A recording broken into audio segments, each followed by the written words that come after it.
Decorating has always been something I love, especially if I can use my Cricut. I made this cheerful door hanger to celebrate the beginning of spring. Join me as I show you the steps of making this adorable sign. Let's get started. Please subscribe and ring the bell.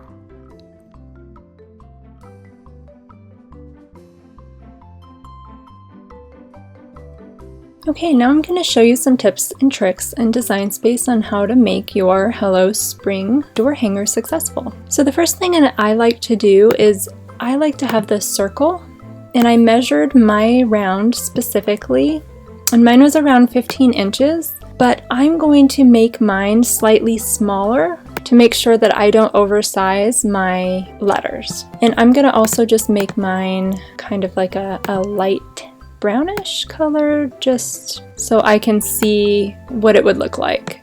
Now I'm gonna just do, the first text is gonna be hello, and the font that I used for this one is called Bale Home, which I have downloaded free from defont.com, and it is a very skinny font, but it actually weeded perfectly. Okay, and then for spring, I used from defont.com also Hello Honey. This one has special characters, so I'm going to show you how to use the special characters for the swashes on the ends in the beginning. So first off, I'm on an Apple computer. What you do for that is Command spacebar and then type in font book. It will bring up all your fonts, and then you find Hello Honey. And you make sure that this one with the dots are pressed and highlighted. And then you want to scroll a long ways down to the bottom. And so what I'm going to do first is do the S here. And you want to Command C or Control C if you're on PC. And then you open up Design Space again. And when you double click, I'm going to actually erase the S and Command V. And that will have the swash for the S. And then I'm going to do the same thing for the G, is go back to font book. I'm going to find the G with the swash on the end, highlight it and copy it, and then paste it at the end. And that has the swashes.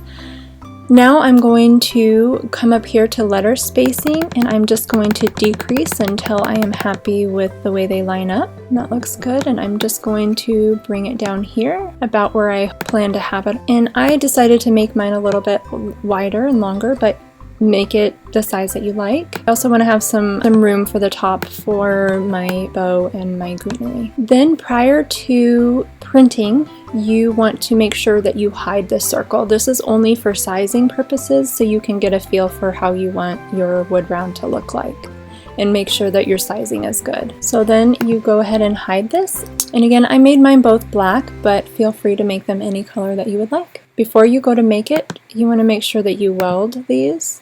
There we go.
video, give her a thumbs up.